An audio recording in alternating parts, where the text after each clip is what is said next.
ਸਤਨਾਮ ਸ੍ਰੀ ਵਾਹਿਗੁਰੂ ਸਾਹਿਬ JIO. Satnam ਸ੍ਰੀ ਵਾਹਿਗੁਰੂ ਸਾਹਿਬ JIO. ਚੇਤ Gobind ਆਰਾਧਿਆ ਹੋਵੇ ਆਨੰਦ ਘਨਾ। ਸੰਤ ਜਨਾ ਮਿਲ ਪਾਈਐ ਰਸਨਾ ਨਾਮ ਭਨਾ। ਚੇਤ ਗੋਬਿੰਦ ਆਰਾਧਿਆ ਹੋਵੇ ਆਨੰਦ ਘਨਾ।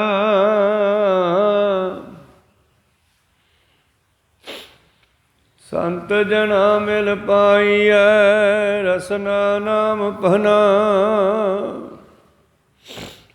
ਜਿਨ ਪਾਇਆ ਪ੍ਰਭ ਆਪਣਾ ਆਏ ਤਿਸੈ ਗਣਾ। ਇਕ ਖਿਨ ਤਿਸ ਬਿਨ ਜੀਵਨਾ ਬਿਰਥਾ ਜਨਮ ਜਨਾ। ਜਲ ਥਲ ਮਈਅਲ ਪੂਰਿਆ ਰਵਿਆ ਵਿੱਚ ਬਣਾ। ਸੋ ਪ੍ਰਭ ਚੇਤਨ ਆਵਈ ਕਿਤੜਾ ਦੁਖ ਗਣਾ। ਜਿਨੀ ਰਾਵੇ ਸੋ ਪ੍ਰਭੂ ਤਿਨਾ ਭਾਗ ਮਣਾ। ਹਰ ਦਰਸ਼ਨ ਕੋ ਮਨ ਲੋਚਦਾ ਨਾਨਕ ਪਿਆਸ ਮਨਾ। ਜਿਨੀ ਰਾਵੇ ਸੋ ਪ੍ਰਭੂ ਤਿਨਾ ਭਾਗ ਮਣਾ। ਹਰ ਦਰਸ਼ਨ ਕੋ ਮਨ ਲੋਚਦਾ ਨਾਨਕ ਪਿਆਸ ਮਨਾ। ਚੇਤ ਮਿਲਾਏ ਸੋ ਪ੍ਰਭੂ ਤਿਸ ਕੈ ਪਾਏ ਲਗਾ। ਚੇਤ ਮਿਲਾਏ ਸੋ ਪ੍ਰਭੂ ਤਿਸ ਕੈ ਪਾਏ ਲਗਾ। ਵਾਹਿਗੁਰੂ ਜੀ ਕਾ ਖਾਲਸਾ ਵਾਹਿਗੁਰੂ ਜੀ ਕੀ ਫਤਿਹ। ਆਓ ਗੁਰੂ ਪਿਆਰੇ ਗੁਰੂ ਸਵਾਰੇ ਸਤਸੰਗੀ ਜਨੋ,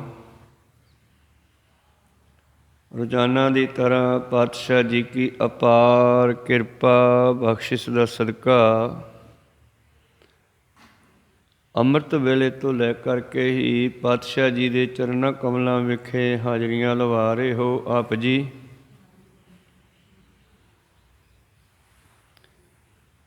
ਅੰਮ੍ਰਿਤ ਵੇਲੇ ਦੇ ਨਿਤਨੇਮ ਉਪਰੰਤ ਪਵਿੱਤਰ ਆਸਾ ਜੀ ਕੀ ਵਾਰ ਕੇ ਸ਼ਬਦ ਕੀਰਤਨ ਸਰਵਣ ਕਰ ਰਹੇ ਸੀ।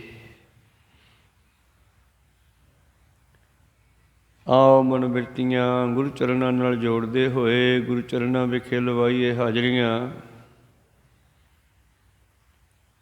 ਗੁਰੂ ਕਾ ਬਖਸ਼ਿਆ ਫਤਿਹ ਦਾ ਨਾਅਰਾ ਕਰੀਏ ਬੁਲੰਦ ਉਪਰੰਤ ਬਾਣੀ ਦੀ ਵਿਚਾਰ ਨਾਲ ਜੁੜਨਾ ਕਰਾਂਗੇ। ਗੱਜ ਕੇ ਆਖੀਏ ਜੀ ਵਾਹਿਗੁਰੂ ਜੀ ਕਾ ਖਾਲਸਾ ਵਾਹਿਗੁਰੂ ਜੀ ਕੀ ਫਤਿਹ। ਸਤਨਾਮ ਸ੍ਰੀ ਵਾਹਿਗੁਰੂ ਸਾਹਿਬ ਜੀਓ। ਚੇਤ ਗੋਬਿੰਦ ਆਰਾਧਿਆ ਹੋਵੇ ਆਨੰਦ ਘਨਾ। ਸੰਤ ਜਨਾ ਮਿਲ ਪਾਈਐ ਰਸਨਾ ਨਾਮ ਭਨਾ। ਵਾਹਿਗੁਰੂ ਇਹ ਪਵਿੱਤਰ ਬਚਨ ਪੰਜਵੇਂ ਪਾਤਸ਼ਾਹ ਸ਼ਹੀਦਾਂ ਦੇ ਸਰਤਾਜ ਛਤਰ ਚਬਰ ਤਖਤ ਦੇ ਮਾਲਕ ਸਤਿਗੁਰੂ ਧੰਨ ਧੰਨ ਸ੍ਰੀ ਗੁਰੂ ਅਰਜਨ ਦੇਵ ਮਹਾਰਾਜ ਜੀ ਦੀ ਪਵਿੱਤਰ ਬਾਣੀ 12 ਮਾਹਾਂ ਦੇ ਵਿੱਚੋਂ ਆਪ ਜੀ ਨੇ ਸਰਵਣ ਕੀਤੇ, ਜੋ ਹਰ ਦੇਸੀ ਮਹੀਨੇ ਦੀ ਆਰੰਭਤਾ 'ਤੇ ਆਪਾਂ ਸਰਵਣ ਕਰਦੇ ਹਾਂ। ਆਓ ਹੁਣ ਲੜੀਵਾਰ ਕਥਾ ਮੁਤਾਬਕ ਕਥਾ 12 ਮਹਾਂ 'ਤੇ ਪਹੁੰਚੀ ਹੈ। ਕੱਲ ਪਿਛਲੇ ਸ਼ਬਦ ਵਿੱਚ ਪਾਤਸ਼ਾਹ ਜੀ ਦੱਸ ਰਹੇ ਸੀ ਕਿ ਇਹ ਜੀਵ ਆਪਣੀਆਂ ਗਲਤੀਆਂ ਕਰਕੇ, ਆਪਣੇ ਕਿਰਤ ਕਰਮਾਂ ਕਰਕੇ ਹੀ ਪਰਮੇਸ਼ਰ ਤੋਂ ਵਿਛੜੇ ਆ। ਤੇ ਆਖਰੀ ਪੰਕਤੀ ਵਿੱਚ ਪਾਤਸ਼ਾਹ ਕਹਿੰਦੇ, ਇਉਂ ਬੇਨਤੀ ਕਰੋ ਗੁਰੂ ਦੇ ਕੋਲ, ਤਾਂ ਕਿ ਦੁਬਾਰਾ ਸਾਡਾ ਪਰਮੇਸ਼ਰ ਨਾਲ ਮਿਲਾਪ ਹੋ ਸਕੇ। ਚੇਤ ਨਾਨਕੀ ਬੇਨੰਤੀਆ, ਕਰ ਕਿਰਪਾ ਦੀਜੈ ਨਾਮ। ਇਹ ਮਾਲਕ ਗੁਰੂ, ਮੈਨੂੰ ਕਿਰਪਾ ਕਰਕੇ ਉਹ ਨਾਮ ਦੀ ਦਾਤ ਬਖਸ਼ੋ। ਹਰ ਮੇਲੋ ਸੁਆਮੀ ਸੰਗ ਪ੍ਰਭ, ਜਿਸ ਕਾ ਨਿਹਚਲ ਧਾਮ, ਤਾਂ ਕਿ ਮੈਂ ਉਸ ਮਾਲਕ ਦੇ ਨਾਲ ਮਿਲ ਜਾਵਾਂ ਜਿਸ ਦਾ ਘਰ ਸਦਾ ਸਲਾਮਤ ਹੈ, ਜੋ ਕਦੇ ਵੀ ਮਰਦਾ ਨਹੀਂ, ਜੋ ਜੰਮਣ ਮਰਨ ਤੋਂ ਬਾਹਰ ਪਰਮੇਸ਼ਰ ਹੈ। ਕਿਰਪਾ ਕਰਕੇ ਮੈਨੂੰ ਉਹਦਾ ਨਾਮ ਬਖਸ਼ੋ, ਤਾਂ ਕਿ ਮੈਂ ਉਸ ਦਾ ਨਾਮ ਜਪਦਾ ਹੋਇਆ ਉਹਦੇ ਵਿੱਚ ਮਿਲ ਜਾਵਾਂ। ਤਾਂ ਸਤਿਗੁਰੂ ਅਗਲੇ ਸ਼ਬਦ ਵਿੱਚ ਫਿਰ ਸਲਾਹ ਦਿੰਦੇ ਨੇ, ਸਿੱਖਾ ਇਹ ਮਨੁੱਖਾ ਜਨਮ ਜਿਹੜਾ ਹੈ ਬਸੰਤ ਰੁੱਤ ਵਰਗਾ ਹੈ। ਜਿਵੇਂ ਚੇਤ ਦਾ ਮਹੀਨਾ ਆਰੰਭ ਹੋਇਆ ਤੇ ਇਹਦੇ ਵਿੱਚ ਬਸੰਤ ਰੁੱਤ ਆਉਂਦੀ ਹੈ, ਤੇ ਜਿਹੜੇ ਦਰਖਤਾਂ ਦੇ, ਪੌਦਿਆਂ ਦੇ ਸਿਆਲ ਦੀ ਕੱਕਰ ਦੀ ਠੰਡ ਕਰਕੇ ਪੱਤੇ ਝੜ ਜਾਂਦੇ ਹੈ, ਫੁੱਲ ਖਤਮ ਹੋ ਜਾਂਦੇ ਹੈ, ਦਰਖਤ ਰੁੰਡ ਮੁੰਡ ਹੋ ਜਾਂਦੇ ਹਨ। ਬਸੰਤ ਰੁੱਤ ਕਰਕੇ ਉਹਨਾਂ 'ਤੇ ਦੁਬਾਰਾ ਪੱਤੇ ਆਉਂਦੇ ਹੈ, ਉਹਨਾਂ ਦੇ ਦੁਬਾਰਾ ਫੁੱਲ ਖਿੜਦੇ ਹੈ।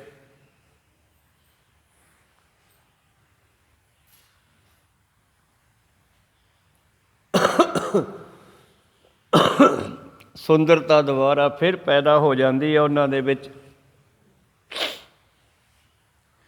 ਜਿਸ ਪਰਮੇਸ਼ਰ ਦੇ ਕਰਕੇ ਖੇੜਾ ਆਉਂਦਾ, ਸਿੱਖਾ ਤੈਨੂੰ ਵੀ ਉਹਦੇ ਨਾਲ ਜੁੜਨਾ ਚਾਹੀਦਾ।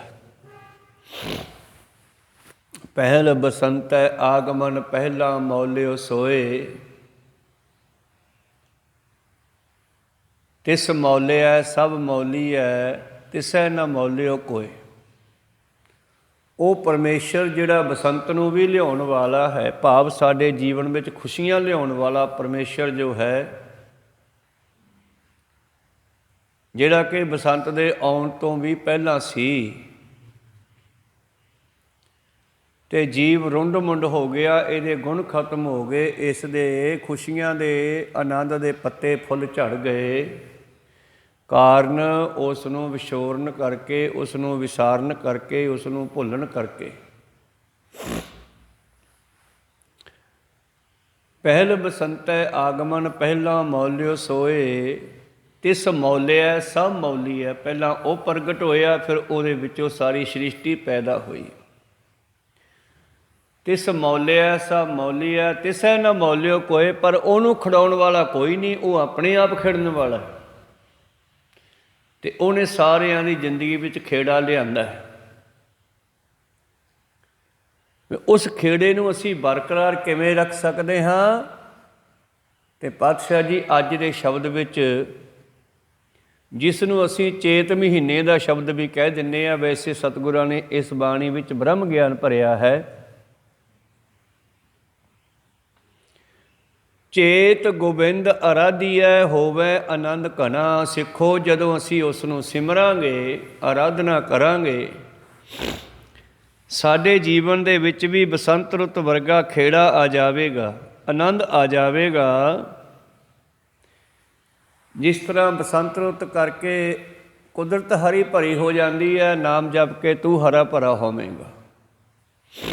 ਬਸੰਤ ਕੀ ਵਾਰ ਮਹਲ ਪੰਜਵਾ, ਹਰ ਕਾ ਨਾਮ ਧਿਆਇ ਕੈ, ਹੋ ਹਰਿਆ ਭਾਈ। ਕਰਮ ਲਖਨ ਤੇ ਪਾਈ ਹੈ, ਇਹ ਰੁੱਤ ਸਹਾਈ। ਵਨ ਤ੍ਰਿਣ ਤ੍ਰੈ ਭਵਨ ਮੌਲਿਆ, ਅੰਮ੍ਰਿਤ ਫਲ ਪਾਈ। ਮਿਲ ਸਾਧੂ ਸੁਖ ਉਪਜੈ, ਲੱਥੀ ਸਭ ਛਾਈ। ਨਾਨਕ ਸਿਮਰੈ ਏਕ ਨਾਮ, ਫਿਰ ਬਹੁੜ ਨ ਧਾਈ। ਧਾਈ ਹੁੰਦਾ ਧਾਵਨਾ, ਭਾਵ ਭਟਕਣਾ, ਭੱਜਣਾ, ਦੌੜਨਾ। ਫਿਰ ਇਹ ਜੀਵ ਦਾ ਭੱਜਣਾ ਭਟਕਣਾ ਖਤਮ ਹੋ ਜਾਵੇਗਾ ਜੇ ਉਸ ਇੱਕ ਨਾਲ ਜੁੜ ਜਾਵੇ। ਅਤੇ ਚੇਤ ਵਿੱਚ, ਚੇਤ ਦੇ ਮਹੀਨੇ ਦੇ ਆਰੰਭਤਾ 'ਤੇ ਧੰਨ ਧੰਨ ਸ਼੍ਰੀ ਗੁਰੂ ਅਰਜਨ ਦੇਵ ਮਹਾਰਾਜ ਜੀ ਬਖਸ਼ਿਸ਼ ਕਰਦੇ ਹਨ, ਆ ਸਿੱਖਾ ਉਸ ਪਰਮੇਸ਼ਰ ਨੂੰ ਸਿਮਰਨਾ ਕਰੀਏ, ਉਹਦੇ ਨਾਲ ਜੁੜਨਾ ਕਰੀਏ। ਹੋਵੇ ਆਨੰਦ ਘਣਾ, ਸੰਤ ਜਣਾ ਮਿਲ ਪਾਈਐ, ਰਸਨਾ ਨਾਮ ਭਣਾ। ਅਤੇ ਉਹ ਨਾਮ ਜਿਹੜਾ ਹੈ ਉਹ ਸਾਨੂੰ ਪਰਮੇਸ਼ਰ ਦੇ ਪਿਆਰਿਆਂ ਦੀ ਸੰਗਤ ਵਿੱਚੋਂ ਮਿਲ ਸਕਦਾ ਹੈ। ਸੰਤ ਜਣਾ ਮਿਲ ਪਾਈਐ, ਪਰਮੇਸ਼ਰ ਦੇ ਪਿਆਰਿਆਂ ਨੂੰ ਮਿਲ ਕਰਕੇ ਪ੍ਰਾਪਤ ਕਰੀਏ।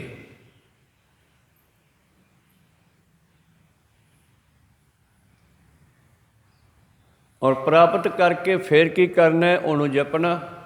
ਰਸਨਾ ਨਾਮ ਭਣਾ, ਰਸਨਾ ਦੇ ਨਾਲ ਫਿਰ ਉਸ ਨੂੰ ਜਪਿਆ ਜਾਵੇ, ਉਹਨੂੰ ਸਿਮਰਿਆ ਜਾਵੇ। ਭਣਾ ਹੁੰਦਾ ਬਾਰ ਬਾਰ ਉਚਾਰਨ ਕਰਨਾ। ਤਾਂ ਇਸ ਤਰ੍ਹਾਂ ਸਤਿਗੁਰੂ ਪਾਤਸ਼ਾਹ ਜੀ ਪਹਿਲੇ ਸ਼ਬਦ ਵਿੱਚ ਕਹਿ ਰਹੇ ਸੀਗੇ, ਆਓ ਗੁਰੂ ਦੇ ਚਰਨੀ ਲੱਗੀਏ ਅਤੇ ਉਹਨੂੰ ਬੇਨਤੀ ਕਰੀਏ। ਹਰ ਮੇਲੋ ਸੁਆਮੀ ਸੰਗ ਪ੍ਰਭ ਜਿਸ ਕਾ ਨੇਚਲ ਧਾਮ। ਅਤੇ ਸਤਿਗੁਰੂ ਕਹਿੰਦੇ ਵੀ ਤੂੰ ਗੁਰੂ ਕੋਲੋਂ ਜਾ ਕੇ ਨਾਮ ਦੀ ਦਾਤ ਪ੍ਰਾਪਤ ਕਰ, ਅਤੇ ਫਿਰ ਉਸ ਨਾਮ ਨੂੰ ਜਪਣਾ ਕਰ। ਰਸਨਾ ਨਾਮ ਭਣਾ, ਜਿਨ ਪਾਇਆ ਪ੍ਰਭ ਆਪਣਾ, ਆਏ ਤਿਸੈ ਗਣਾ। ਅਤੇ ਅਸੀਂ ਸਾਰੇ ਵੈਸੇ ਮਨੁੱਖ ਬਣ ਕੇ ਆਏ ਹਾਂ, ਮਾਨਸ ਜਾਮਾ ਪ੍ਰਾਪਤ ਕੀਤਾ, ਚਾਹੇ ਇਸਤਰੀ ਦਾ ਚਾਹੇ ਮਨੁੱਖ ਦਾ, ਇਹਨੂੰ ਮਾਨਸ ਜਾਮਾ ਕਹਿੰਦੇ ਆ। ਚਾਹੇ ਅਸੀਂ ਸਭ ਨੇ ਮਾਨਸ ਜਾਮਾ ਪ੍ਰਾਪਤ ਕੀਤਾ, ਪਰ ਇਹ ਗਿਣਤੀ ਵਿੱਚ ਤਾਂ ਆਉਂਦਾ ਜੇ ਗੁਰੂ ਵਾਲੇ ਬਣੀਏ। ਧੰਨ ਗੁਰੂ ਅਰਜਨ ਦੇਵ ਮਹਾਰਾਜ ਜੀ ਕਹਿੰਦੇ, ਮੈਂ ਤਾਂ ਉਸੇ ਨੂੰ ਮਨੁੱਖ ਬਣਿਆ ਗਿਣਾਂਗਾ, ਮੈਂ ਤਾਂ ਉਸੇ ਨੂੰ ਮਨੁੱਖ ਸਮਝਾਂਗਾ ਜਿਹਨੇ ਆ ਕੇ ਬੰਦਿਆਂ ਵਾਲੇ ਕੰਮ ਕੀਤੇ। ਪਾਤਸ਼ਾਹ ਦਾ ਬਚਨ ਹੈ, ਬੰਦਾ ਹੋਏ ਸੋ ਬੰਦਗੀ ਗਾਹੈ। ਉਹ ਹੀ ਬੰਦਾ ਹੈ ਜਿਹਨੇ ਬੰਦਗੀ ਸ਼ੁਰੂ ਕਰ ਲਈ। ਬੰਦਕ ਹੋਏ ਬੰਦ ਸੁਧ ਲਹੈ। ਬੰਦਕ ਹੁੰਦਾ ਹੈ ਸ਼ਿਕਾਰੀ। ਜਿਵੇਂ ਸ਼ਿਕਾਰੀ ਜੰਗਲ ਵਿੱਚ ਵੜ ਕੇ ਜੰਗਲ ਦੀ ਫਰੋਲਾ ਫਰਾਲੀ ਕਰਦਾ, ਇਸੇ ਤਰ੍ਹਾਂ ਸਿੱਖਾ ਤੂੰ ਆਪਣੇ ਅੰਦਰ ਵੜ ਜਾ ਅਤੇ ਆਪਣੇ ਅੰਦਰੋਂ ਉਸ ਪਰਮੇਸ਼ਰ ਨੂੰ ਲੱਭਣਾ ਕਰ।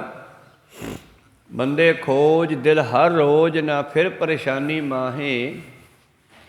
ਇਹ ਜੋ ਦੁਨੀਆ ਸੇਹਰ ਮੇਲਾ, ਦਸਤਗੀਰੀ ਨਾਹੇ। ਦੁਨੀਆ ਸਿਰਫ ਇੱਕ ਮੇਲਾ ਹੈ, ਇਹ ਕਿਸੇ ਦੇ ਨਾਲ ਨਹੀਂ ਹੈ, ਕੋਈ ਕਿਸੇ ਦੇ ਨਾਲ ਨਹੀਂ ਹੈ। ਦਸਤਗੀਰੀ ਹੱਥ 'ਚ ਫੜਿਆ ਹੋਇਆ, ਕੋਈ ਕਿਸੇ ਦਾ ਫੜਿਆ ਰਹਿੰਦਾ ਨਹੀਂ। ਜੰਮੀ ਜਾਂਦੇ ਆ, ਮਰੀ ਜਾਂਦੇ ਆ, ਆਈ ਜਾਂਦੇ ਆ, ਜਾਈ ਜਾਂਦੇ ਆ। ਬੰਦੇ ਖੋਜ ਦਿਲ ਹਰ ਰੋਜ਼, ਨਾ ਫਿਰ ਪਰੇਸ਼ਾਨੀ ਮਾਹੇ। ਇਹ ਜੋ ਦੁਨੀਆ ਸੇਹਰ ਮੇਲਾ, ਦਸਤਗੀਰੀ ਨਾਹੇ। ਤੋ ਆਪਣੇ ਆਪੇ ਦੀ ਖੋਜ ਕਰਨੀ। ਬੰਦਾ ਹੋਈ ਸੋ ਬੰਦਗੀ ਗਾਹੈ, ਬੰਦਕ ਹੋਏ ਬੰਦ ਸੁਧ ਲਹੈ। ਬੰਦ ਹੁੰਦਾ ਹੈ ਸਰੀਰ, ਇਸ ਦੀ ਖਬਰ ਲਵੇ ਅੰਦਰ ਵੜ ਕੇ, ਆਪਣੇ ਆਪੇ ਦੀ ਖੋਜ ਕਰੇ। ਬੰਦੇ ਖੋਜ ਦਿਲ ਹਰ ਰੋਜ਼, ਨਾ ਫਿਰ ਪਰੇਸ਼ਾਨੀ ਮਾਹੇ। ਤਾਂ ਮੇਰੇ ਪ੍ਰੀਤਮ ਜੀ ਅੱਗੇ ਬਖਸ਼ਿਸ਼ ਕਰਦੇ ਹਨ, ਜਿਨ ਪਾਇਆ ਪ੍ਰਭ ਆਪਣਾ, ਆਏ ਤਿਸੈ ਗਣਾ। ਜਿਨ੍ਹਾਂ ਨੇ ਇੱਥੇ ਆ ਕੇ ਮਾਲਕ ਦੀ ਪ੍ਰਾਪਤੀ ਕਰ ਲਈ, ਮੈਂ ਤਾਂ ਉਸੇ ਨੂੰ ਹੀ ਮਨੁੱਖ ਬਣਿਆ ਸਮਝਾਂਗਾ। ਨਹੀਂ ਤਾਂ ਫਿਰ ਇਉਂ ਕਹਿਣਾ ਪਊਗਾ, ਕਰਤੂਤ ਪਸ਼ੂ ਕੀ ਮਾਨਸ ਜਾਤ, ਲੋਕ ਪਚਾਰਾ ਕਰੇ ਦਿਨ ਰਾਤ। ਦੇਖਣ ਨੂੰ ਬੰਦਾ ਦਿਸਦਾ, ਪਰ ਅੰਦਰੋਂ ਸੁਭਾਅ ਜਿਹੜੇ ਆ ਪਸ਼ੂਆਂ ਵਾਲੇ ਆ। ਕਿਤੇ ਕ੍ਰੋਧੀ ਇਤਨਾ ਹੈ ਕਿ ਬਘਿਆੜ ਨੂੰ ਮਾਤ ਪਾਉਂਦਾ, ਕਿਤੇ ਲਾਲਚੀ ਇੰਨਾ ਹੈ ਕਿ ਕੁੱਤਿਆਂ ਤੋਂ ਵੀ ਥੱਲੇ ਗਿਰ ਗਿਆ, ਕਿਤੇ ਕਾਮੀ ਇੰਨਾ ਹੈ ਜਿਵੇਂ ਹਾਥੀ ਜਿਹੜਾ ਹੈ ਉਸ ਦੇ ਅੰਦਰ ਸਭ ਤੋਂ ਜ਼ਿਆਦਾ ਔਗਣ ਜਿਹੜਾ ਉਹ ਕਾਮਨਾ ਦਾ ਮੰਨਿਆ ਗਿਆ। ਕਿਤੇ ਮੋਹ ਇੰਨਾ ਹੈ ਜਿਵੇਂ ਸੂਰ ਨੂੰ ਆਪਣੇ ਬੱਚਿਆਂ ਦਾ ਮੋਹ ਹੁੰਦਾ। ਤਾਂ ਇਹਨਾਂ ਸਾਰੇ ਪਸ਼ੂਆਂ ਦੇ ਜਿਹੜੇ ਔਗਣ ਹਨ, ਇਹ ਜਿਸ ਬੰਦੇ ਵਿੱਚ ਆ ਗਏ ਉਹਨੂੰ ਅਸੀਂ ਬੰਦਾ ਨਹੀਂ ਕਹਿੰਦੇ, ਪਸ਼ੂ ਹੀ ਸਮਝਦੇ ਹਾਂ। ਕਰਤੂਤ ਪਸ਼ੂ ਕੀ ਮਾਨਸ ਜਾਤ, ਲੋਕ ਪਚਾਰਾ ਕਰੇ ਦਿਨ ਰਾਤ। ਪਾਤਸ਼ਾਹ ਕਹਿੰਦੇ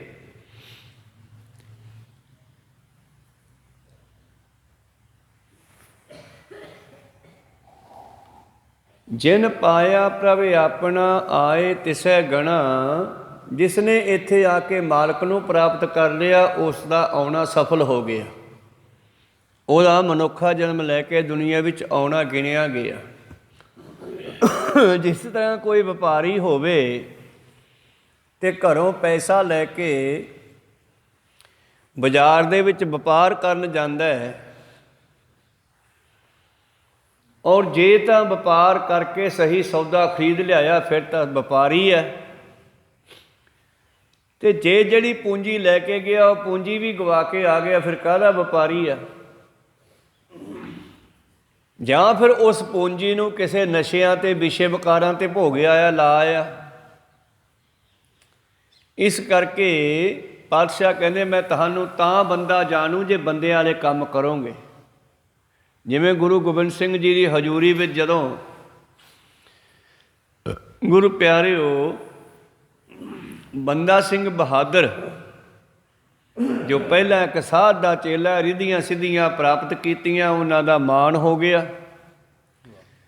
ਅਤੇ ਜਦੋਂ ਕੋਈ ਸਾਧੂ ਇਹਦੇ ਡੇਰੇ ਵਿੱਚ ਆਉਂਦਾ ਹੈ, ਉਸ ਨੂੰ ਉਹ ਪਲੰਘੇ 'ਤੇ ਬਿਠਾਉਂਦਾ ਅਤੇ ਪਲੰਘਾ ਉਲਟਾ ਦਿੰਦਾ, ਪਰਖਦਾ ਕਿੰਨੀ ਕੁ ਤਾਕਤ ਹੈ ਇਹ 'ਚ। ਉਹ ਡਿੱਗ ਜਾਂਦਾ, ਬੇਇੱਜ਼ਤੀ ਕਰ ਦਿੰਦਾ, ਫਿਰ ਹੱਸਦਾ। ਅਤੇ ਜਿਸ ਵੇਲੇ ਧੰਨ ਗੁਰੂ ਗੋਬਿੰਦ ਸਿੰਘ ਜੀ ਨਾਂਦੇੜ ਸਾਹਿਬ ਦੇ ਇਲਾਕੇ 'ਚ ਗਏ ਨਾ, ਅਤੇ ਕਿਸੇ ਨੇ ਦੱਸਤਾ ਜੀ ਇੱਥੇ ਇੱਕ ਨਾ ਸਾਧ ਦਾ ਡੇਰਾ ਹੈ, ਉਹ ਸਾਧ ਦੇ ਡੇਰੇ 'ਚ ਨਾ ਜਾਇਓ। ਮਾਰੋ ਦਾਸ ਬਰਾਗੀ ਕਹਿੰਦੇ ਉਸ ਨੂੰ, ਉਹਦੇ ਡੇਰੇ 'ਚ ਨਾ ਜਾਇਓ। ਕਿਉਂ? ਮਹਾਰਾਜ ਉਹ ਸਾਧੂਆਂ ਦੀ ਬੇਇੱਜ਼ਤੀ ਕਰ ਦਿੰਦਾ। ਜਦੋਂ ਕੋਈ ਉਹ ਸਾਧੂ ਉਹਦੇ ਡੇਰੇ ਵਿੱਚ ਜਾਂਦਾ ਹੈ, ਉਹ ਪਲੰਘੇ 'ਤੇ ਬਿਠਾ ਕੇ ਅਤੇ ਪਲੰਘਾ ਉਲਟਾ ਦਿੰਦਾ ਸ਼ਕਤੀਆਂ ਨਾਲ। ਅੱਛਾ, ਉੱਥੇ ਤਾਂ ਜ਼ਰੂਰ ਜਾਵਾਂਗੇ, ਪਾਤਸ਼ਾਹ ਕਹਿੰਦੇ ਉੱਥੇ ਤਾਂ ਜ਼ਰੂਰ ਜਾਣਾ ਹੈ।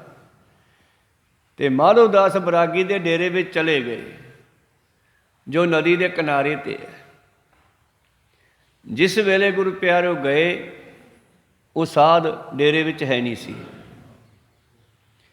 ਅਤੇ ਪਾਤਸ਼ਾਹ ਨੇ ਵੇਖਿਆ ਇਹ ਉਹਦਾ ਆਸਣ ਲੱਗਦਾ ਹੈ, ਉਹਦੇ ਆਸਣ 'ਤੇ ਜਾ ਬੈਠੇ। ਸਿੰਘ ਵੀ ਨਾਲ ਸੀ। ਕਹਿੰਦੇ ਉਹਦੇ ਡੇਰੇ ਵਿੱਚ ਕੁਝ ਬੱਕਰੇ ਬੰਨੇ ਹੋਏ ਸੀ, ਉਹ ਝਟਕਾ ਦਿੱਤੇ। ਚੇਲਿਆਂ ਨੂੰ ਤਾਂ ਭਾਜੜਾਂ ਪੈ ਗਈਆਂ, ਭੱਜ ਕੇ ਗਏ ਆਪਣੇ ਸਾਧ ਕੋਲੇ। ਬਾਬਾ ਜੀ, ਬਾਬਾ ਜੀ, ਆਪਣੇ ਡੇਰੇ 'ਚ ਪਤਾ ਨਹੀਂ ਕੌਣ ਆਇਆ। ਇੱਕ ਤਾਂ ਤੁਹਾਡੇ ਪਲੰਘੇ 'ਤੇ ਬੈਠਾ ਅਤੇ ਦੂਜਿਆਂ ਨੇ ਬੱਕਰੇ ਝਟਕਾ ਦਿੱਤੇ। ਅੱਛਾ, ਇੰਨਾ ਸੁਣ ਕੇ ਮਾਧੋ ਦਾਸ ਨੇ ਸ਼ਕਤੀਆਂ ਵਰਤੀਆਂ, ਰਿੱਧੀਆਂ ਸਿੱਧੀਆਂ ਵਰਤੀਆਂ। ਜਿੰਨੀਆਂ ਤਾਕਤਾਂ ਲਾਉਂਦਾ ਉਹ ਖਤਮ ਹੋਈ ਜਾਂਦੀਆਂ। ਮੰਜਾ ਉਲਟਾਉਣਾ ਚਾਹਿਆ, ਇੱਧਰੋਂ ਮੰਜਾ ਤਾਹਾਂ ਚੱਕਿਆ ਗਿਆ। ਪਾਤਸ਼ਾਹ ਨੇ ਤੀਰ ਖਬੋਤਾ, ਕਹਿੰਦੇ ਸਾਡੇ ਹੁੰਦੇ ਕਿੱਥੇ ਚੱਲਿਆ ਤੂੰ। ਫਿਰ ਸ਼ਕਤੀ ਲਾਈ, ਦੂਜੇ ਪਾਸਿਓਂ ਚੱਕਿਆ ਗਿਆ। ਪਾਤਸ਼ਾਹ ਨੇ ਦੂਜੇ ਪਾਸੇ ਤੀਰ ਖਬੋਤੇ।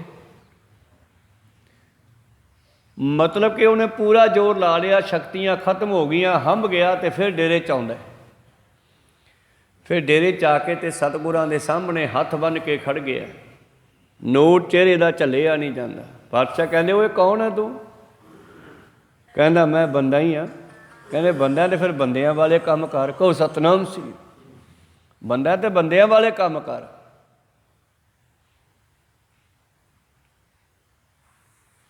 ਲਾ ਲਈ ਸ਼ਕਤੀ, ਜ਼ੋਰ ਲਾ ਲਿਆ ਸਾਰਾ? ਕਹਿੰਦਾ ਜੀ ਲਾ ਲਿਆ। ਫਿਰ ਹੋਰ ਲਾ ਕੇ ਦੇਖ ਲਿਆ। ਕਹਿੰਦੇ ਜੀ ਨਿਕਲ ਗਿਆ ਸਾਰਾ ਹੀ। ਤਾਂ ਫਿਰ ਉਹ ਮਾਧੋ ਦਾਸ ਬਰਾਗੀ ਜਿਹੜਾ ਹੈ ਸਤਿਗੁਰਾਂ ਦੇ ਚਰਨੀ ਲੱਗਿਆ। ਉਹਦੇ ਬੰਦਾ ਕਹਿਣ ਕਰਕੇ ਸਤਿਗੁਰਾਂ ਉਹਦਾ ਨਾਮ ਹੀ ਬੰਦਾ ਸਿੰਘ ਬਹਾਦਰ ਰੱਖ ਦਿੱਤਾ। ਕਹਿਣ ਲੱਗਿਆ ਜੀ ਤੁਸੀਂ ਮੇਰੇ ਡੇਰੇ ਦੇ ਵਿੱਚ ਤਾਂ ਕਤਲੇਆਮ ਕਰਤਾ, ਬੱਕਰੇ ਮਾਰਤੇ। ਪਾਤਸ਼ਾਹ ਕਹਿੰਦੇ ਜਿਹੜੇ ਪੰਜਾਬ 'ਚੋਂ ਤੂੰ ਆਇਆ ਨਾ, ਉੱਥੇ ਦੇਖ ਬੰਦਿਆਂ ਦਾ ਖੂਨ ਡੁੱਲ ਰਿਹਾ, ਇਹ ਤਾਂ ਜਾਨਵਰ ਆ। ਤੂੰ ਰਾਜਿਆਂ ਦਾ ਪੁੱਤਰ ਹੈ, ਪਿੱਛੋਂ ਤੈਨੂੰ ਪਤਾ ਹੈ। ਇਹ ਬਹੁਤ ਅਮੀਰ ਪਰਿਵਾਰ ਦਾ ਬੱਚਾ ਸੀਗਾ। ਇਹਦਾ ਮਾਤਾ ਪਿਤਾ ਗੁਜ਼ਰ ਗਿਆ ਸੀ ਬੰਦਾ ਸਿੰਘ ਬਹਾਦਰ ਦਾ ਬਚਪਨ ਵਿੱਚ ਹੀ। ਚਾਚੇ ਤਾਇਆਂ ਨੇ ਪਾਲਿਆ ਸੀ ਅਤੇ ਚਾਚੇ ਚਾਚੀ ਸਰੀਕੇ ਵਾਲੇ ਇਸ ਤੋਂ ਕੰਮ ਬਹੁਤ ਕਰਾਉਂਦੇ। ਪਹਾੜਾਂ ਦੇ ਵਿੱਚ ਰਹਿੰਦਾ ਸੀਗਾ। ਤੇ ਇਸ ਤੋਂ ਲੱਕੜਾਂ ਇਕੱਠੀਆਂ ਕਰਾਉਣੀਆਂ, ਖੇਤਾਂ ਦੇ ਵਿੱਚੋਂ ਮੰਗਵਾਉਣੀਆਂ। ਬਚਪਨ ਵਿੱਚ ਇੱਕ ਦਿਨ ਰੋਈ ਜਾਂਦਾ ਸੀ ਬੈਠਾ, ਜੰਗਲ ਵਿੱਚ ਲੱਕੜਾਂ ਲੈਣ ਗਿਆ। ਉੱਥੋਂ ਕੋਈ ਸਾਧੂਆਂ ਦਾ ਟੋਲਾ ਟੱਪਿਆ ਸੀਗਾ। ਉਹ ਸਾਧੂਆਂ ਨੇ ਪੁੱਛ ਲਿਆ, ਬੱਚੇ ਰੋਈ ਕਿਉਂ ਜਾਂਦਾ? ਇਹਨੇ ਆਪਦੇ ਬਾਰੇ ਦੱਸਿਆ ਵੀ ਮੇਰਾ ਕੋਈ ਨਹੀਂ ਹੈਗਾ, ਚਾਚੇ ਤਾਏ ਰਹਿੰਦੇ ਨੇ, ਉਹ ਮੈਥੋਂ ਬਹੁਤ ਕੰਮ ਲੈਂਦੇ ਆ, ਖਾਣ ਨੂੰ ਰੋਟੀ ਵੀ ਪੂਰੀ ਨਹੀਂ ਦਿੰਦੇ। ਉਹ ਸਾਧ ਕਹਿੰਦੇ ਜੇ ਨਹੀਂ ਕੋਈ ਤੇਰਾ ਸਾਡੇ ਨਾਲ ਚੱਲ। ਫਿਰ ਉੱਥੋਂ ਫਿਰ ਸਾਧ ਨਾਲ ਰਲਿਆ, ਤੋ ਵਿਰਾਗੀ ਸਾਧੂਆਂ ਦੇ ਟੋਲੇ ਨਾਲ ਚੱਲ ਪਿਆ। ਅਤੇ ਉੱਥੋਂ ਫਿਰ ਇਹ ਮਾਧੋ ਦਾਸ ਵਿਰਾਗੀ ਬਣ ਗਿਆ। ਉਹਨੇ ਇਹਦਾ ਨਾਮ ਮਾਧੋ ਦਾਸ ਰੱਖਤਾ। ਪਹਿਲਾਂ ਇਹਦਾ ਨਾਮ ਸੀ ਲਛਮਣ ਦਾਸ। ਕਹੋ ਸਤਨਾਮ ਸ੍ਰੀ। ਅਤੇ ਉਸ ਤੋਂ ਬਾਅਦ ਇਹ ਸਾਧੂਆਂ ਚੇਲੇ ਬਣ ਗਿਆ। ਉਸ ਤੋਂ ਬਾਅਦ ਸਮਾਂ ਲੰਘਦਾ ਗਿਆ।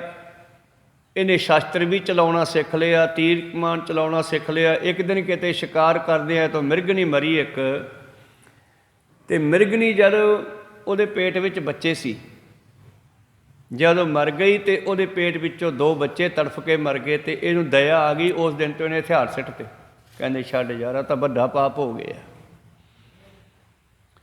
ਉਸ ਤੋਂ ਬਾਅਦ ਫਿਰ ਗੁਰੂ ਪਿਆਰਿਓ ਧੰਨ ਗੁਰੂ ਗੋਬਿੰਦ ਸਿੰਘ ਜੀ ਦੇ ਸੰਪਰਕ 'ਚ ਆਇਆ। ਅਤੇ ਉਹਨਾਂ ਨੇ ਪਿਛਲੀ ਸ਼ਕਤੀ ਜਾਗਰਤ ਕੀਤੀ ਇਹਦੇ ਅੰਦਰੋਂ।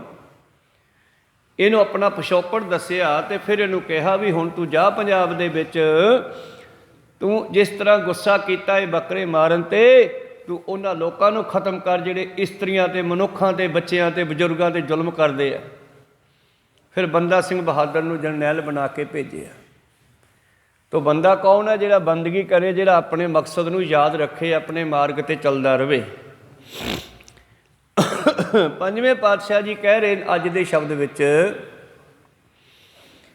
ਜਿਨ ਪਾਇਆ ਪ੍ਰਭ ਆਪਣਾ ਆਏ ਤਿਸੇ ਗਣਾ। ਮੈਂ ਤਾਂ ਉਸ ਨੂੰ ਬੰਦਾ ਜਾਣੂਗਾ ਜਿਹਨੇ ਇੱਥੇ ਆ ਕੇ ਆਪਣਾ ਮਕਸਦ ਪੂਰਾ ਕਰ ਲਿਆ। ਵਣਜ ਕਰੋ ਵਣਜਾਰਿਓ ਵਖਰ ਲਹੋ ਸੰਭਾਲ, ਤੈਸੀ ਵਸਤ ਵਿਸਾਹੀ ਹੈ ਜੈਸੀ ਨਿਭ ਹੈ ਨਾਲ। ਅੱਗੇ ਸ਼ਾਹੋ ਸੁਜਾਨ ਹੈ ਲੈਸੀ ਵਸਤ ਸੰਭਾਲ। ਅੱਗੇ ਉਹ ਮਾਲਕ ਬੜਾ ਸਿਆਣਾ ਹੈ, ਤੈਨੂੰ ਪੁੱਛੂਗਾ ਬਈ ਤੈਨੂੰ ਮੈਂ ਇੰਨੀ ਪੂੰਜੀ ਸੰਪਤੀ ਸਵਾਸਾਂ ਦੀ ਦਿੱਤੀ ਸੀ, ਕੀ ਤੂੰ ਇਹਦੇ ਵੱਟੇ ਨਾਮ ਇਕੱਠਾ ਕਰਕੇ ਲਿਆਇਆ? ਜੇ ਨਾ ਲੈ ਕੇ ਗਿਆ ਤੇ ਫਿਰ ਤੈਨੂੰ ਬੰਦਾ ਨਹੀਂ ਸਮਝਣਾ, ਪਸ਼ੂ ਸਮਝਿਆ ਜਾਵੇਗਾ। ਕਰਤੂਤ ਪਸ਼ੂ ਕੀ ਮਾਨਸ ਜਾਤ। ਖੈਰ ਅੱਗੇ ਚੱਲੀਏ। ਇੱਕ ਖਿਣ ਤਿਸ ਬਿਨ ਜੀਵਨ ਬਿਰਥਾ ਜਨਮ ਜਣਾ। ਸਿੱਖੋ, ਇੱਕ ਛਿਣ ਵੀ ਪਰਮੇਸ਼ਰ ਦਾ ਨਾਮ ਜਪੇ ਤੋਂ ਬਗੈਰ ਜਿਉਣਾ, ਆਪਣਾ ਜੀਵਨ ਖਤਮ ਕਰਨਾ ਹੈ। ਜਿਸ ਤਰ੍ਹਾਂ ਕੋਈ ਦਿਹਾੜੀ ਲਾ ਕੇ 100, 500, 700 ਰੁਪਈਆ ਲੈਂਦਾ ਹੈ ਦਿਹਾੜੀ ਦਾ, ਅਤੇ ਮੁੜ ਕੇ ਘਰ ਨੂੰ ਜਾਂਦਾ ਹੋਇਆ ਉਹਨਾਂ ਪੈਸਿਆਂ ਨੂੰ ਵਿਸ਼ੇ ਵਿਕਾਰਾਂ 'ਤੇ ਲਾ ਜਾਵੇ, ਨਸ਼ੇ 'ਤੇ ਲਾ ਜਾਵੇ, ਜਾਂ ਜੇਬ ਵਿੱਚੋਂ ਡਿੱਗੀ ਜਾਣ, ਤਾਂ ਸਮਝੋ ਉਸ ਦੀ ਸਾਰੀ ਦਿਹਾੜੀ ਬੇਕਾਰ ਗਈ। ਕਹੋ ਸਤਨਾਮ ਸ੍ਰੀ। ਇਸੇ ਤਰ੍ਹਾਂ ਮਨੁੱਖ ਨੇ ਆਪਣਾ ਜੀਵਨ ਖਰਾਬ ਕਰ ਲਿਆ। ਮਾਤ ਲੋਕ ਵਿੱਚ ਆ ਕੇ ਜੇ ਮਾਲਕ ਨੂੰ ਯਾਦ ਨਹੀਂ ਕਰਦਾ, ਆਖਾਂ ਜੀਵਾਂ ਵਿਸਰੇ ਮਰ ਜਾਉ। ਇੱਕ ਖਿਣ ਤਿਸ ਬਿਨ ਜੀਵਨ ਬਿਰਥਾ ਜਨਮ ਜਣਾ। ਉਸ ਬੰਦੇ ਨੂੰ ਜਗਤ ਵਿੱਚ ਆਇਆ ਹੀ ਨਾ ਜਾਣੋ ਜਿਹੜਾ ਮਾਲਕ ਨੂੰ ਯਾਦ ਨਹੀਂ ਕਰਦਾ, ਕਿਉਂਕਿ ਪ੍ਰਮਾਤਮਾ ਦੀ ਯਾਦ ਤੋਂ ਬਗੈਰ ਇਹ ਖਿਣ ਮਾਤਰ ਵੀ ਸਮਾਂ ਗੁਜ਼ਾਰਿਆ ਜ਼ਿੰਦਗੀ ਵਿਅਰਥ ਬੀਤਦੀ ਹੈ।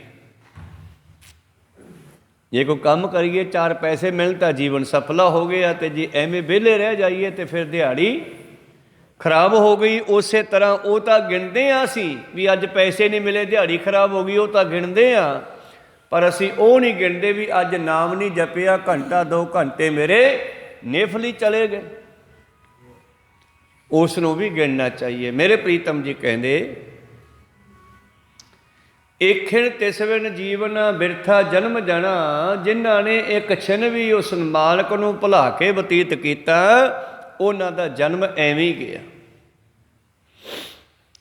ਜਲ ਥਲ ਮਹੀਲ ਪੂਰਿਆ ਰਵਿਆ ਵਿੱਚ ਬਣਾ। ਧੰਨ ਧੰਨ ਸ਼੍ਰੀ ਗੁਰੂ ਅਰਜਨ ਦੇਵ ਮਹਾਰਾਜ ਜੀ ਕਹਿੰਦੇ, ਉਸ ਪਰਮੇਸ਼ਰ ਨੂੰ ਲੱਭਣ ਦੇ ਲਈ ਕੋਈ ਖਾਸ ਥਾਂ ਨਹੀਂ ਹੈ ਵੀ ਜੰਗਲਾਂ ਵਿੱਚ ਹੀ ਜਾ ਕੇ ਬੈਠੇਗਾ ਤਾਂ ਮਿਲੂਗਾ। ਉਹ ਤਾਂ ਹਰ ਥਾਂ 'ਤੇ ਵਸਦਾ ਹੈ। ਜਲਾਂ ਦੇ ਵਿੱਚ, ਪਾਣੀ ਦੇ ਵਿੱਚ ਵੀ ਉਹ ਹੈ, ਥਲਾਂ ਦੇ ਵਿੱਚ, ਸੁੱਕੀ ਧਰਤੀ 'ਤੇ ਵੀ ਉਹ ਰਹਿੰਦਾ ਹੈ। ਮਹੀਲ ਮਹੀ ਆਕਾਸ਼ ਤੇ ਅਲ ਤਲ ਧਰਤੀ ਪਤਾਲ। ਭਾਵ ਦਸਾਂ ਦਿਸ਼ਾਵਾਂ ਦੇ ਵਿੱਚ ਹੇਠਾਂ ਉੱਤੇ ਹਰ ਥਾਂ 'ਤੇ ਉਹਦਾ ਵਾਸ ਹੈ। ਐਸਾ ਕੋਈ ਥਾਂ ਨਹੀਂ ਜਿਹੜਾ ਉਸ ਤੋਂ ਬਗੈਰ ਖਾਲੀ ਹੋਵੇ। ਉਹ ਇੱਕ ਸਾਰੀ ਸ੍ਰਿਸ਼ਟੀ ਵਿੱਚ ਫੈਲਿਆ ਹੋਇਆ ਹੈ। ਜਿਹੜਾ ਪ੍ਰਭੂ ਪਾਣੀ, ਧਰਤੀ, ਆਕਾਸ਼, ਜੰਗਲਾਂ ਆਦਿ ਹਰ ਥਾਂ ਵਿਆਪਕ ਹੈ। ਸੋ ਪ੍ਰਭ ਚਿਤ ਨ ਆਵਈ ਕਿਤੜਾ ਦੁੱਖ ਗਣਾ। ਐਸੇ ਪਰਮੇਸ਼ਰ ਨੂੰ ਭੁਲਾ ਕਰਕੇ, ਐਸੇ ਪਰਮੇਸ਼ਰ ਨੂੰ, ਪਰਮਾਤਮਾ ਨੂੰ ਤਿਆਗ ਕਰਕੇ ਜਿਹੜਾ ਜੀਵਨ ਬਤੀਤ ਕਰਨਾ ਹੈ। ਧੰਨ ਧੰਨ ਸ਼੍ਰੀ ਗੁਰੂ ਅਰਜਨ ਦੇਵ ਮਹਾਰਾਜ ਜੀ ਕਹਿੰਦੇ, ਮੈਂ ਉਹਨਾਂ ਦੁੱਖਾਂ ਦੇ ਬਾਰੇ ਦੱਸ ਨਹੀਂ ਸਕਦਾ, ਉਹ ਕਿੱਡੇ ਵੱਡੇ ਦੁੱਖ ਹਨ। ਕਿਤੜਾ ਦੁੱਖ ਗਣਾ, ਉਹ ਕਿਤਨੇ ਵੱਡੇ ਦੁੱਖ ਹੋ ਸਕਦੇ ਹਨ ਜਿਹੜੇ ਕਿ ਪਰਮੇਸ਼ਰ ਨੂੰ ਵਿਸਾਰਨ ਕਰਕੇ ਆਉਂਦੇ ਆ, ਅਤੇ ਉਹਨਾਂ ਦੀ ਕੋਈ ਦਵਾਈ ਵੀ ਨਹੀਂ। 4 ਵੱਡੇ ਦੁੱਖ ਮੰਨੇ ਗਏ ਆ ਬਾਣੀ ਵਿੱਚ। ਪ੍ਰੀਤਮ ਜੀ ਕਹਿੰਦੇ, ਇੱਕ ਦੁੱਖ ਵਿਛੋੜਾ, ਇੱਕ ਦੁੱਖ ਭੂਖ। ਇੱਕ ਦੁੱਖ ਵਿਛੋੜਾ ਹੈ, ਵਿਛੋੜੇ ਦਾ ਕੋਈ ਦਵਾਈ ਨਹੀਂ ਬਣੀ। ਭੁੱਖ ਦੀ ਕੋਈ ਦਵਾਈ ਨਹੀਂ। ਇੱਕ ਤਾਂ ਭੁੱਖ ਪੇਟ ਦੀ ਹੈ, 4 ਪ੍ਰਸ਼ਾਦੇ ਖਾ ਕੇ ਮਿਟ ਗਈ। ਪਰ ਇੱਕ ਹੋਰ ਭੁੱਖ ਹੈ ਜਿਹੜੀ ਬਾਬਾ ਜੀ ਨੇ ਵੇਖੀ, ਆਸ਼ਾ ਤ੍ਰਿਸ਼ਨਾ ਦੀ ਭੁੱਖ। ਇਹਦਾ ਢਿੱਡ ਤਾਂ ਭਰਦਾ ਹੀ ਨਹੀਂ। ਕਹੋ ਸਤਨਾਮ, ਲਾਲਚ ਦੀ ਭੁੱਖ। ਇੱਕ ਦੁੱਖ ਵਿਛੋੜਾ, ਇੱਕ ਦੁੱਖ ਭੂਖ, ਇੱਕ ਦੁੱਖ ਸਖਤ ਵਾਰ ਜਮਦੂਤ। ਇੱਕ ਦੁੱਖ ਹੈ ਜਮਦੂਤਾਂ ਦਾ, ਅਤੇ ਜਮਦੂਤਾਂ ਤੋਂ ਬਚਣ ਵਾਸਤੇ ਵੀ ਕੋਈ ਦਵਾਈ ਨਹੀਂ ਬਣੀ।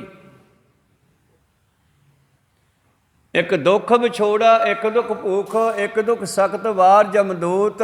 ਇੱਕ ਦੁੱਖ ਰੋਗ ਲੱਗੇ ਤਨ ਧਾਏ। ਹੁਣ ਕਹੋਗੇ ਰੋਗਾਂ ਦੀਆਂ ਦਵਾਈਆਂ ਤਾਂ ਹੈਗੀਆਂ, ਪਰ ਨਹੀਂ। ਇੱਕ ਐਸੇ ਦੁੱਖ ਵੀ ਹੈ ਜਿਹੜੇ ਕਿ ਕਰਮ ਰੋਗ ਹੁੰਦੇ ਆ। ਉਹ ਦੁੱਖ ਜਿਹੜੇ ਕਿਸੇ ਨੂੰ ਦੁੱਖ ਦੇਣ ਤੋਂ ਬਾਅਦ ਆਉਂਦੇ ਹੈ ਅਤੇ ਉਹ ਜਾਂਦੇ ਨਹੀਂ, ਮੁੜ ਕੇ ਸਰੀਰ ਨੂੰ ਲੈ ਕੇ ਜਾਂਦੇ ਆ। ਇੱਕ ਦੁੱਖ ਰੋਗ ਲੱਗੇ ਤਨ ਧਾਏ, ਵੈਦ ਨਾ ਭੋਲੇ ਦਾਰੂ ਲਾਏ। ਵੈਦਾ ਤੇਰੇ ਕੋਲੇ ਇਹਨਾਂ ਰੋਗਾਂ ਦਾ ਕੋਈ ਇਲਾਜ ਨਹੀਂ ਹੈ। ਇਹਨਾਂ ਦਾ ਇਲਾਜ ਇੱਕੋ ਹੀ ਹੈ, ਪਰਮੇਸ਼ਰ ਦਾ ਨਾਮ। ਕਰਮ ਰੋਗ ਸੱਤੇ ਬਲਵੰਡੇ ਨੂੰ ਵਿਆਪਿਆ ਨਿੰਦਿਆ ਕਰਕੇ, ਅਤੇ ਉਸ ਦਾ ਉਹ ਕੋਹੜ ਦਾ ਰੋਗ ਉਹਨਾਂ ਚਿਰ ਖਤਮ ਨਹੀਂ ਹੋਇਆ ਉਹਨਾਂ ਰਾਗੀਆਂ ਦਾ, ਜਿੰਨਾ ਚਿਰ ਉਹਨਾਂ ਨੂੰ ਦੁਬਾਰਾ ਸਤਿਗੁਰੂ ਅਰਜਨ ਦੇਵ ਜੀ ਨੇ ਚਰਨੀ ਨਹੀਂ ਲਾਇਆ ਅਤੇ ਉਹਨਾਂ ਨੂੰ ਨਾਮ ਦੀ ਦਾਤ ਨਹੀਂ ਬਖਸ਼ੀ। ਜਦੋਂ ਦੁਬਾਰਾ ਉਹਨਾਂ ਨੇ ਨਾਮ ਜਪਣਾ ਸ਼ੁਰੂ ਕੀਤਾ, ਫਿਰ ਉਹਨਾਂ ਦਾ ਉਹ ਰੋਗ ਖਤਮ ਹੋਇਆ। ਆਸ਼ਾ ਤ੍ਰਿਸ਼ਨਾ ਦਾ ਰੋਗ ਵੀ ਗੁਰੂ ਪਿਆਰੋ ਜਿਹੜਾ ਹੈ ਨਾ, ਇਹ ਕਾਹਦੇ ਨਾਲ ਖਤਮ ਹੁੰਦਾ ਹੈ? ਤ੍ਰਿਪਤ ਭਈ ਸੱਚ ਭੋਜਨ ਖਾਇਆ, ਮਨ ਤਾਂ ਰਸਨਾ ਨਾਮ ਤੇ ਆਏ। ਇਹ ਵੀ ਤਾਂ ਰੱਜਦਾ ਬੰਦਾ ਜੇ ਇਹਦੇ ਅੰਦਰ ਪਰਮੇਸ਼ਰ ਦਾ ਨਾਮ ਆ ਜਾਵੇ। ਵਿਛੋੜੇ ਦਾ ਦੁੱਖ ਮਿਲਾਪ ਨਾਲ ਖਤਮ ਹੁੰਦਾ ਜਦੋਂ ਗੁਰੂ ਕਿਰਪਾ ਕਰਕੇ ਨਾਮ ਦੀ ਦਾਤ ਬਖਸ਼ਦਾ, ਜੀਵ ਨਾਮ ਜਪਦਾ, ਫਿਰ ਇਹਦਾ ਵਿਛੋੜਾ ਖਤਮ ਹੋ ਕੇ ਪਰਮੇਸ਼ਰ ਨਾਲ ਮਿਲਾਪ ਹੁੰਦਾ। ਆਸ਼ਾ ਤ੍ਰਿਸ਼ਨਾ ਦੀ ਭੁੱਖ ਵੀ ਨਾਮ ਜਪਿਆਂ ਮਿਟਦੀ ਹੈ। ਨਾਮ ਹੀ ਸਾਨੂੰ ਜਮਦੂਤਾਂ ਤੋਂ ਬਚਾ ਸਕਦਾ, ਹੋਰ ਕੋਈ ਜਗਤ ਨਹੀਂ ਹੈ। ਇਸ ਕਰਕੇ ਪਾਤਸ਼ਾਹ ਜੀ ਕਹਿੰਦੇ, ਜਦੋਂ ਮਾਲਕ ਨੂੰ ਵਿਸਾਰ ਦਿੱਤਾ ਫਿਰ ਕਿੰਨੇ ਦੁੱਖ ਆ ਸਕਦੇ ਆ, ਮੈਂ ਗਿਣ ਕੇ ਨਹੀਂ ਦੱਸ ਸਕਦਾ। ਸੋ ਪ੍ਰਭ ਚਿਤ ਨ ਆਵੀ ਕਿਤੜਾ ਦੁੱਖ ਗਣਾ। ਕਿੱਡੇ ਵੱਡੇ ਦੁੱਖ ਆ ਸਕਦੇ ਹਨ।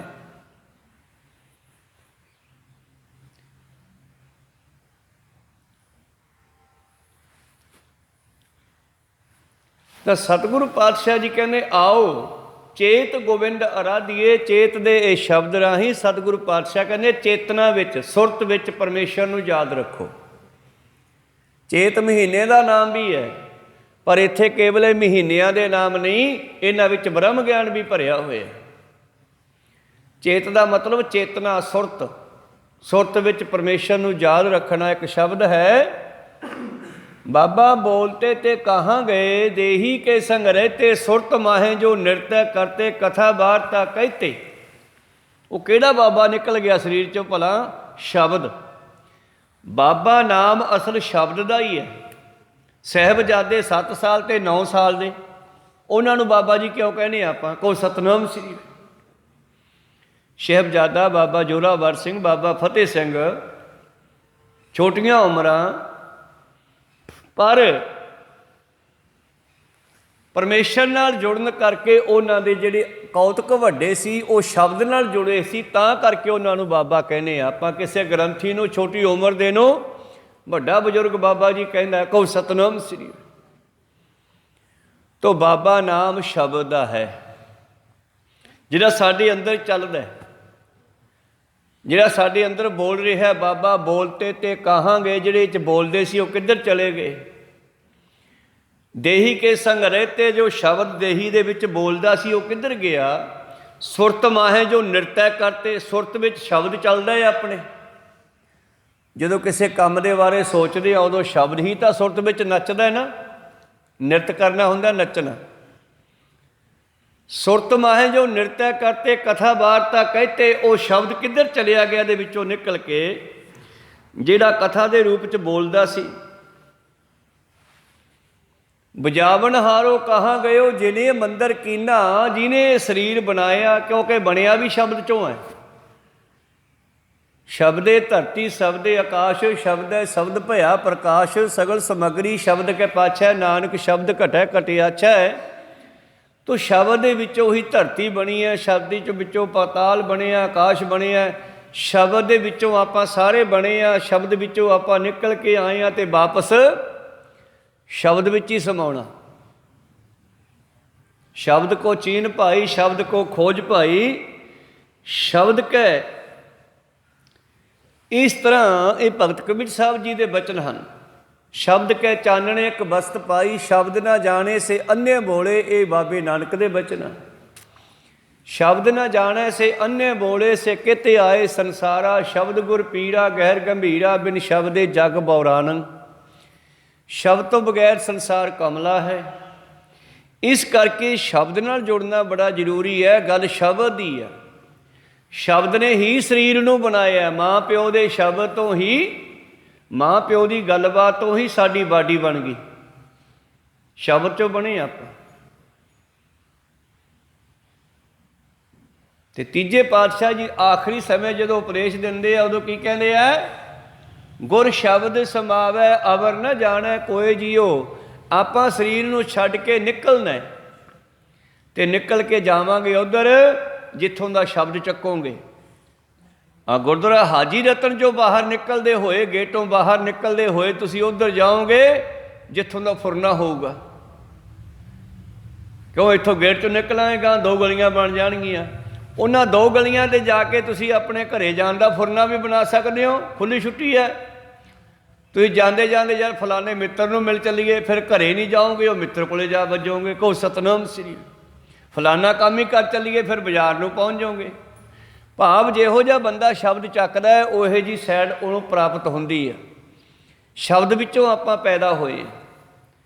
ਅਤੇ ਹੁਣ ਕਿਹੜੇ ਸ਼ਬਦ ਵਿੱਚ ਜਾ ਕੇ ਸਮਾਉਣਾ? ਸਰੀਰ ਛੱਡਣ ਵੇਲੇ ਤੀਜੇ ਪਾਤਸ਼ਾਹ ਜੀ ਆਪਣਾ ਸਰੀਰ ਤਿਆਗਣ ਵੇਲੇ ਉਪਦੇਸ਼ ਦਿੰਦੇ ਨੇ, ਜਿਹਨੂੰ ਆਪਾਂ ਸੱਦ ਕਹਿੰਦੇ ਹਾਂ।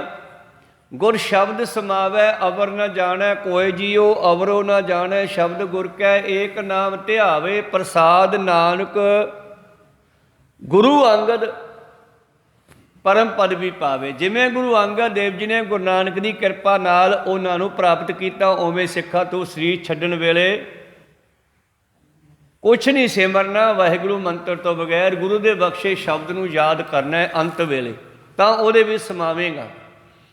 ਤੋ ਚੇਤ ਦੇ ਮਹੀਨੇ ਰਾਹੀਂ ਧੰਨ ਧੰਨ ਸ਼੍ਰੀ ਗੁਰੂ ਅਰਜਨ ਦੇਵ ਜੀ ਮਹਾਰਾਜ ਕੀ ਬਖਸ਼ਿਸ਼ ਕਰਦੇ ਨੇ। ਸੋ ਪ੍ਰਭ ਚਿੱਤ ਨ ਆਵੀ ਕਿਤੜਾ ਦੁੱਖ ਗਣਾ, ਜਿਨ੍ਹਾਂ ਨੇ ਉਸ ਨੂੰ ਭੁਲਾ ਦਿੱਤਾ ਉਹ ਕਿੰਨੇ ਦੁਖੀ ਹੈ ਮੈਂ ਦੱਸ ਨਹੀਂ ਸਕਦਾ। ਤੇ ਜਿਨ੍ਹਾਂ ਨੇ ਯਾਦ ਕੀਤਾ, ਜਿਨੀ ਰਾਵਿਆ ਸੋ ਪ੍ਰਭੂ ਤਿੰਨਾ ਭਾਗ ਮਣਾ, ਭਾਗ ਵੱਡੇ ਭਾਗ। ਜੇ ਤਾਂ ਨੰਨਾ ਲੱਗਿਆ ਹੁੰਦਾ ਫਿਰ ਤਾਂ ਇਹਦਾ ਹੁੰਦਾ ਮਨ, ਤੇ ਹੁਣ ਲੱਗਿਆ ਨਾਣਾ, ਇਹਦਾ ਮਤਲਬ ਹੈ ਮਣਾ ਮੂੰਹੀ ਬਹੁਤ ਜ਼ਿਆਦਾ। ਜਿਨ੍ਹਾਂ ਨੇ ਮਾਲਕ ਨੂੰ ਸਿਮਰਿਆ ਉਹਨਾਂ ਦੇ ਬਹੁਤ ਵੱਡੇ ਭਾਗ ਹਨ। ਕਹੋ ਸਤ ਮਣਾ ਮੂੰਹੀ ਬਹੁਤ ਵੱਡੇ। ਜਲ ਥਲ ਮਹੀਲ ਪੂਰਿਆ ਜਿਨੀ ਰਾਵਿਆ ਸੋ ਪ੍ਰਭੂ ਤਿੰਨਾ ਭਾਗ ਮਣਾ। ਉਹਨਾਂ ਦੇ ਬਹੁਤ ਵੱਡੇ ਭਾਗ ਹਨ ਜਿਨ੍ਹਾਂ ਬੰਦਿਆਂ ਨੇ ਪਰਿਪੂਰਨ ਪਰਮੇਸ਼ਰ ਪਰਮਾਤਮਾ ਨੂੰ ਸਿਮਰ ਲਿਆ। ਅੱਗੇ ਬਖਸ਼ਿਸ਼ ਕਰਦੇ ਹਨ। ਹਰ ਦਰਸ਼ਨ ਕੋ ਮਨ ਲੋਚਦਾ ਨਾਨਕ ਪਿਆਸ ਮਣਾ। ਤੇ ਜਦ ਸਿੱਖਾਂ ਨੂੰ ਧੰਨ ਗੁਰੂ ਅਰਜਨ ਦੇਵ ਜੀ ਉਪਦੇਸ਼ ਦੇ ਰਹੇ ਨੇ, ਜਦੋਂ ਪਾਤਸ਼ਾਹ ਨੇ ਇਸ ਤਰ੍ਹਾਂ ਨਾਮ ਦੀ ਮਹਿਮਾ ਪਰਮੇਸ਼ਰ ਦੀ ਮਹਿਮਾ ਕੀਤੀ ਤੇ ਸੁਣਨ ਵਾਲੇ ਅੰਦਰ ਮਿਲਣ ਦਾ ਲਾਲਚ ਪੈਦਾ ਹੋਣਾ ਚਾਹੀਦਾ, ਇੱਛਾ ਪੈਦਾ ਹੋਈ। ਜਿਵੇਂ ਬਾਜ਼ਾਰ ਦੇ ਵਿੱਚ ਕੋਈ ਵਸਤੂ ਵਿਕ ਰਹੀ ਆ ਔਰ ਲੋਕ ਵੇਚਣ ਵਾਲਾ ਜਿਹੜਾ ਹੈ ਉਸ ਵਸਤੂ ਦੇ ਗੁਣ ਦੱਸੀ ਜਾਂਦਾ ਖੜਾ, ਔਰ ਸਾਨੂੰ ਲੱਗਦੀ ਹੈ ਕਿ ਉਹ ਚੀਜ਼ ਬੜੀ ਸਸਤੀ ਮਿਲ ਰਹੀ ਹੈ ਤੇ ਚੀਜ਼ ਬੜੀ ਕੀਮਤੀ ਆ, ਤੇ ਵੇਚਣ ਵਾਲਾ ਉਹਦੇ ਗੁਣ ਦੱਸੀ ਜਾਂਦਾ ਹੈ ਤੇ ਸੁਣਨ ਵਾਲੇ ਕਹਿੰਦੇ ਸਾਨੂੰ ਵੀ ਇੱਕ ਦੇ ਦੇ, ਸਾਨੂੰ ਵੀ ਇੱਕ ਦੇ ਦੇ, ਮੈਨੂੰ 2 ਦੇ ਦੇ ਯਾਰ, ਮੈਨੂੰ 4 ਦੇ ਦੇ। ਭਾਵ ਉਹਦੇ ਗੁਣਾਂ ਨੂੰ ਸੁਣ ਕੇ ਖਰੀਦਣ ਵਾਲਿਆਂ ਵਿੱਚ ਉਤਸ਼ਾਹ ਪੈਦਾ ਹੋ ਗਿਆ। ਕੋ ਸਤਨਾਮ ਸ੍ਰੀ। ਇਸੇ ਤਰ੍ਹਾਂ ਗੁਰੂ ਨੇ ਜਦੋਂ ਨਾਮ ਦੇ ਗੁਣ ਦੱਸੇ ਤੇ ਨਾਮ ਨਾ ਜਪਣ ਦੇ ਔਗਣ ਦੱਸੇ, ਦੁੱਖ ਦੱਸੇ, ਫਿਰ ਜਿਨ੍ਹਾਂ ਨੇ ਸਤਿਗੁਰੂ ਅਰਜਨ ਦੇਵ ਜੀ ਦੀ ਹਜ਼ੂਰੀ ਵਿੱਚ ਬੈਠ ਕੇ ਵਿਚਾਰਾਂ ਸੁਣੀਆਂ, ਉਹ ਕਹਿੰਦੇ ਜੀ ਸਾਡਾ ਤਾਂ ਆਪ ਜੀ ਕਰਦਾ ਫਿਰ ਇਸੇ ਮਾਲਕ ਨੂੰ ਮਿਲਣ ਵਾਸਤੇ ਜਿਹੜਾ ਇੱਦਾਂ ਦਾ ਹੈ, ਜਿਹਦੀ ਤੁਸੀਂ ਬੜੀ ਕਿਰਪਾ ਕੀਤੀ ਆ, ਬੜੀ ਮਹਿਮਾ ਕੀਤੀ ਆ, ਸਾਨੂੰ ਵੀ ਦੱਸੋ। ਹਰ ਦਰਸ਼ਨ ਕਉ ਮਨ ਲੋਚਦਾ ਨਾਨਕ ਪਿਆਸ ਮਣਾ। ਸਾਨੂੰ ਵੀ ਤੇ ਲੱਗੀ ਆ, ਪਿਆਸ ਲੱਗੀ ਆ, ਭਾਵ ਇੱਛਾ ਪੈਦਾ ਹੋਈ ਆ ਮਿਲਣ ਦੀ। ਸਾਡਾ ਵੀ ਜੀ ਕਰਦਾ ਐਸੇ ਮਾਲਕ ਨੂੰ ਮਿਲਣ ਨੂੰ। ਉਹਦੇ ਦਰਸ਼ਨਾਂ ਦੀ ਤਾਂਘ ਪੈਦਾ ਕਰਤੀ ਤੁਸੀਂ ਗੱਲਾਂ ਕਰ ਕਰਕੇ। ਗੁਰੂ ਅਰਜਨ ਦੇਵ ਜੀ ਨੇ ਪਰਮੇਸ਼ਰ ਦੀ ਸਿਫਤ ਸੁਣਾਈ, ਸੁਣਨ ਵਾਲਿਆਂ ਅੰਦਰ ਮਿਲਣ ਦੀ ਇੱਛਾ ਪੈਦਾ ਹੋ ਗਈ, ਤਾਂਘ ਪੈਦਾ ਹੋ ਗਈ। ਕਹਿੰਦੇ ਸਾਨੂੰ ਵੀ ਮਿਲਾਓ। ਹਰ ਦਰਸ਼ਨ ਕਉ ਮਨ ਲੋਚਦਾ ਨਾਨਕ ਪਿਆਸ ਮਣਾ। ਜਦੋਂ ਬਹੁਤ ਸਾਰੀ ਤਾਂਘ ਪੈਦਾ ਹੋ ਗਈ, ਇੱਛਾ ਪੈਦਾ ਹੋ ਗਈ, ਬੇਨਤੀਆਂ ਕਰਦੇ ਆ ਤੇ ਗੁਰੂ ਅਰਜਨ ਦੇਵ ਜੀ ਫਿਰ ਉਹੀ ਪਹਿਲੀ ਗੱਲ ਕਹਿੰਦੇ ਆ, ਚੇਤ ਮਿਲਾਏ ਸੋ ਪ੍ਰਭੂ ਤਿਸ ਕੈ ਪਾਏ ਲਗਾ ਭਾਈ। ਪਰਮੇਸ਼ਰ ਦਾ ਸਿਮਰਨ ਹੀ ਮਾਲਕ ਨਾਲ ਮਿਲਾਵੇਗਾ। ਜਿਹੜਾ ਤੈਨੂੰ ਮਾਲਕ ਨਾਲ ਮਿਲਾ ਦੇਵੇ ਉਹਦੇ ਪੈਰੀ ਪੈ ਜਾ, ਉਹਨੂੰ ਆਪਣਾ ਗੁਰੂ ਮੰਨ ਲਾ। ਭਾਵ ਗੁਰੂ ਨਾਨਕ ਦੇ ਚਰਨੀ ਲੱਗ ਜਾਈਏ, ਗੁਰੂ ਪਾਤਸ਼ਾਹ ਦੇ ਚਰਨੀ ਲੱਗ ਜਾਈਏ, ਪੰਜਾਂ ਪਿਆਰਿਆਂ ਦੇ ਕੋਲ ਪਹੁੰਚ ਜਾਈਏ, ਉਹਨਾਂ ਦੇ ਕੋਲੋਂ ਪਰਮੇਸ਼ਰ ਨਾਲ ਮਿਲਣ ਦੀ ਜੁਗਤ ਪੁੱਛ ਲਈਏ। ਚੇਤ ਮਿਲਾਏ ਸੋ ਪ੍ਰਭੂ ਤਿਸ ਕੈ ਪਾਏ ਲੱਗਾ। ਆਓ ਉਹਦੇ ਚਰਨੀ ਲੱਗੀਏ। ਇਹ ਸੀ 12 ਮਾਹਾਂ ਦੇ ਦੂਸਰੇ ਸ਼ਬਦ ਦੀ ਵਿਚਾਰ। ਤੀਸਰਾ ਸ਼ਬਦ ਹੈ ਵੈਸਾਖ ਧੀਰਨ ਕਿਉ ਵਾਢੀਆਂ ਜਿਨ੍ਹਾਂ ਪ੍ਰੇਮ ਬਿਸ਼ੋਹ। ਜਿਨ੍ਹਾਂ ਦੇ ਅੰਦਰ ਮਿਲਣ ਦਾ ਪ੍ਰੇਮ ਪੈਦਾ ਹੋ ਗਿਆ, ਹੁਣ ਉਹਨਾਂ ਨੂੰ ਕਿਵੇਂ ਧੀਰ ਜਾ ਸਕਦਾ ਜਿੰਨਾ ਚਿਰ ਮਿਲ ਨਹੀਂ ਜਾਂਦੇ। ਇਹ ਸ਼ਬਦ ਦੀ ਵਿਚਾਰ ਆਪਾਂ ਕੱਲ੍ਹ ਨੂੰ ਸਰਵਣ ਕਰਾਂਗੇ।